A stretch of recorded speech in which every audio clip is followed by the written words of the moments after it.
Divorce lawyers of Reddit, what's the most outrageous reason someone filed for divorce? Was a loud chewer at the dinner table. He developed a complex and literally needed out as he couldn't bear to eat with her. This sounds like a Seinfeld B-plot. She's an audible masticator, George.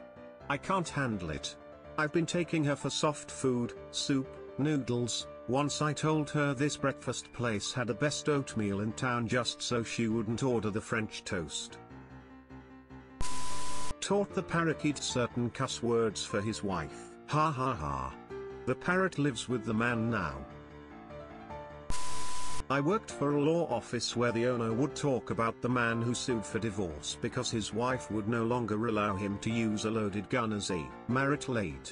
She had apparently agreed to it at some point, and was fine with the gun as long as it was empty, but that just wasn't good enough for him. ETA, since some folks need it spelled out, by marital aid, I mean a dildo. He wanted to stick a loaded gun in her vagina as part of their sex routine. She was down for it as long as the gun was empty, but that wasn't good enough, and he thought this was reasonable grounds for divorce.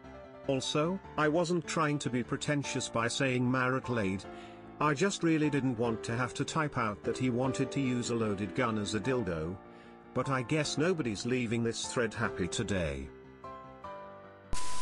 My client was the outrageous one, so my heart went out to his poor wife. He had OCD which manifested primarily financially, so he made their lives a penny-pinching hell. Examples: he was obsessed with avoiding unnecessary driving, wear and tear on the car, gas expenses, so he cut the whole family's hair at home and never let them eat at a restaurant or go to the movies. Weirdest of all, he kept one toilet paper roll on him at all times and you had to get one square from him before you could go to the bathroom. He never gave more than one square. Wife finally got fed up and left him when 1, he gave her bangs during an in-home haircut, and 2, their daughter was so traumatized by that toilet paper thing they couldn't potty train her. Also, he hated paying his divorce lawyer bill. He was also an old-fashioned mega-Catholic who considered divorce a deadly sin.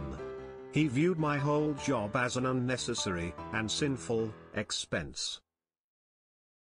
Holy shit, 1 square? 1 freaking square? Does he shit rabbit pellets? That guy is a monster.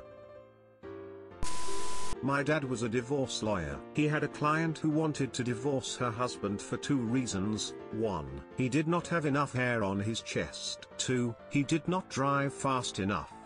Keep in mind this was in the 70s when chest hair was a bit more important. Wasn't the reason but did happen during the course of the divorce. Neither side would follow the court orders. When they had to go back to court they were fighting over a pistol and the man's grandmother's bowls. I assumed for weeks that these bowls were some sort of heirloom or expensive china. When they finally brought the bowls in to swap they were freaking Tupperware. She was kidnapped in Mexico and he refused to pay ransom. Eventually her family managed to pay and she was left on the side of the road. It is not outrageous as in petty but outrageous as how absurd that is. Honey, I love you, but we agreed to save up money so we can purchase a house. Your ransom would really set us back.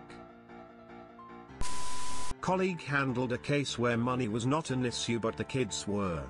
Neither parent wanted them. I had some friends get divorced because she legit hated Dale Earnhardt and he legit hated Jeff Gordon. NASCAR fans from 1995 to 2005 would not consider this a petty issue. Oh man, this brings back childhood memories. Kind of related story that totally doesn't matter. Growing up my dad was big into NASCAR and loved Dale Earnhardt, hated Jeff Gordon of course. I loved Dale too, but I also secretly loved Jeff and hid it. I must have been around 6-8ish. One day while the race was on, I was so upset about betraying my dad or something by liking Jeff Gordon that my mom found me crying in my room. After I told her why I was upset, she went and got my dad and he sat and told me it was okay for me to like Jeff Gordon even if he doesn't, that I'm allowed to like whatever I want that makes me happy, and that nothing more would make him happier. Then he hugged me and told me to come watch the race and cheer him on. Later that week he got me a number 24 sticker to put on my mirror in my room. I don't have very many good memories in my life, but that is one of them. Edit, y'all, I'm a girl. So some of these jokes don't work lol. I was a legal assistant when this case came in. But this lady divorced her husband of 2 months because he got her an iPad case for her birthday instead of the expensive jewelry she wanted. He had an argument with the new in-laws during the wedding and moved out at around 5 AM during the first night. Marriage speedrun. Not a divorce lawyer but used to practice criminal defense work. Once had a heavily pregnant client that attacked her husband, of less than a year, with an iron. Said client was now sitting in a police cell, sobbing and insisting that her husband deserved it and she wanted a divorce. I asked what he had supposedly done, assuming he'd cheated or something similar. Turns out she'd checked his phone and found a single porn site in his browsing history, from over 2 years beforehand. Not the most pleasant thing to discover, but hardly worth battering him half to death and demanding a divorce. He got drunk at the wedding, she did not like it, and decided to divorce him right after the honeymoon, which she went to without him. Moreover, this was all an elaborate scheme of divorce robbery, because the guy was loaded, and so was his entire family. They were loaded because they were a family of excellent lawyers, and he was a third-generation lawyer, with all the smarts and experience of his predecessors combined. Let's just say it did not go well for her. My client put his wife in an assisted living facility based on a misdiagnosis, the medication of which caused the wife to be unable to care for herself. While in the facility, my client Shocker started dating another woman and methinks began using hard drugs. He used a lot of money on both of these things. She eventually got off the medication and got better. Suffice to say, she was not happy about what had transpired. I didn't like her anymore, 2 days after being married. In sickness and in heath, till disinterest do you part. Failed exorcisms. Client had an inner ear condition that caused chronic vertigo, but symptoms could be treated with medication. Husband was an evangelical who was convinced his wife 1, had become possessed and that her vertigo and general crankiness with his methods were evidence of demonic possession. 2, the medications she was taking was enabling the devil to hide inside her, and 3, the only proper recourse was exorcism. He would hide her meds until she got dizzy and then try various methods of exorcism. This included sweating it out, put under blankets while incapacitated and locked in a room full of space heater, freezing it out, pretty much the reverse with AC, fans, and bags of ice, surprising it out. He would jump out and scare her like it was the hiccups, but instead of yelling boo, he would recite the Lord's Prayer or Psalms. The final straw was that he tried to surprise it out of her by pushing her down the stairs when they were heading out for dinner. Note, this guy was some type of executive and they still went out to dinner after the stairs incident. She asked for the divorce at an Applebee's that night. I have often tried to picture that conversation, as she was adamant that he was a total sweetheart and never acted out of malice or anger. I used to work in a general practice firm and the guy that worked across the hallway from me was a family law attorney. He was a good attorney but every day I would hear him yelling on the phone at his clients. One day I asked him why he did when it was obviously stressful in a non-legal work type of way. He pointed out that there's one chapter of statutes dedicated to it, and you need to know a little civil procedure and that's about it. It's an amazing segment of business. Not only is not that difficult from an intellectual rigor perspective, but holy shit, those family law attorneys make serious bank for willing to put up with the headaches. I would routinely hear him yelling at clients like, "Don't go over there. I'm instructing you to not go there. If you go there, I will fire you as a client and when you go to jail I won't take your call." For the record, this was in a fairly affluent suburb. Most of the disputes that would drive him into my office for a break would revolve around parents wanting to know their recourse for ex-hubby dropping the kids off 4 minutes later than agreed and how the client planned to get even. I also recall one time a client had gotten his cell phone number and called him on a Saturday evening with some emergency. Spoiler, his ex had done something egregious like took the kids to the pool without his consent. So, on Monday morning the attorney sent the client an invoice for $500 for a Saturday phone call, which probably lasted like 5 minutes. He did it so the guy would call him and say, "What's this?" And then the attorney could explain to him that is what he charges for non-emergency weekend calls. This time he'd waive it, but if he ever did it again he could be sure to get a bill that he'd end up paying. Not me, but a friend. My mum has divorced her husband because his mother still coddled him at age 40, with his consent. They lived with his mother, common in Asia. By coddle I mean that she would walk straight into their room after his shower and powder his back for him. They couldn't lock their bedroom door because his mother would come in as and when she wanted. If they locked the door, she would knock repeatedly asking what they were doing. Lol, what would they be possibly doing? Playing poker? My grandfather's brother was a judge who presided over state-issue marriages from time to time. One couple he married returned 6 months later to confirm the wedding and end their trial marriage. When he thusly informed them that there was no such thing and that they had been married for 6 months, they subsequently broke up.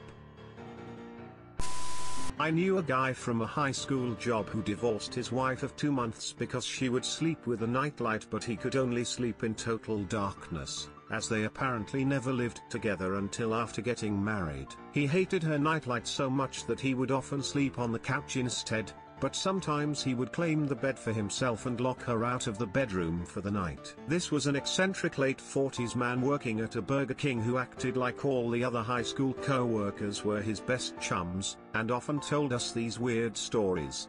I'm glad I don't work with him anymore. I am a lawyer that handles quite a few divorces, among other things, and I've seen all sorts of reasons for marriages ending. The only thing that is consistently true, and relevant to this question, is that it is never for just one reason, and it is never one-sided. In fact, I've started telling potential clients in our initial interview that I am well aware that I am going to uncover some dirt on my client in the process, not to scare them, but to put their mind to ease that I've seen worse. The fact that you haven't been 100% an angel up to this point doesn't scare me, and I'd rather find out about it from my client beforehand than later on from their spouse at the worst possible moment. All this is just to say that when you hear about people divorcing over one stupid argument or mistake, usually that's just the straw that broke the camel's back. That said, some of the lighter straws I've seen include a guy who is 100% convinced that his wife, our client, is actually a lesbian in love with his sister and just using him as a cover. But he also claims she is having sex with me to pay for her legal fees, and with every male whose phone number is in her call history. A woman who is divorcing my client because he was too sad after his father died last year. My client had to break down her door to get his father's ashes a few weeks after he left the house, and she refused to let him back in or give them to him. And a woman who claims my client was emotionally abusive towards her because he refused to yell at her, and sat in silence ignoring her when she screamed at him. He has this recorded, time-stamped for the dates and times she insists the incidents occurred. And she's listened to them and his complete silence as she goes on tirades and insists this proves her point that he was emotionally distant and abusive. I worked as a paralegal for a divorce lawyer. Case analysis was one of my main responsibilities. I shit you not. A recently married couple, of 2 years, broke it off because the husband would not stop feeding the dog. The dog got outrageously fat. Apparently she saw connection between the dog and future children. I got into scams because of a lawyer in my old office represented a woman whose husband left her because she got involved in a romance scam that started as a pen pal. It was a weird marriage. He was clearly a closet gay who married her for her money because she was ugly as all hell. They kept separate lives for 30 years. She began corresponding with someone she believed was a 3-star general serving in Afghanistan. It went the typical way scams like this do. She fell in love and he needed dollar to move from Afghanistan back to the United States. She eventually would transfer him about $70,000 over the course of 8 months. Even when my friend brought me into the conference room to lay out the case as being a scam, for which I had piles of proof for, she continued to transfer money, including a $8,000 transfer the day after. The judge ruled she owed her husband dollar for dollar what she gave the scammer, so $70,000 plus he issued a temporary restraining order barring her from transferring marital assets. My friend dumped her as a client when she showed interest in appealing the TRO and trying to expedite her divorce so she could marry the scammer. Not that outrageous, but our client's wife, soon to be ex, of 20 years left him for her gym instructor, whom he introduced, and who's also a woman. Edit, I have been made aware on numerous occasions that this happened to Ross in Friends with a lady named Carol, and potentially in Seinfeld as well. I should point out, however, that this is a fairly common occurrence and frequent cause for divorces around the world. I do believe there is a study on the effects of the released hormones when working out and the similarity with hormones that cause arousal. It's wife, Jim, but not as we know it.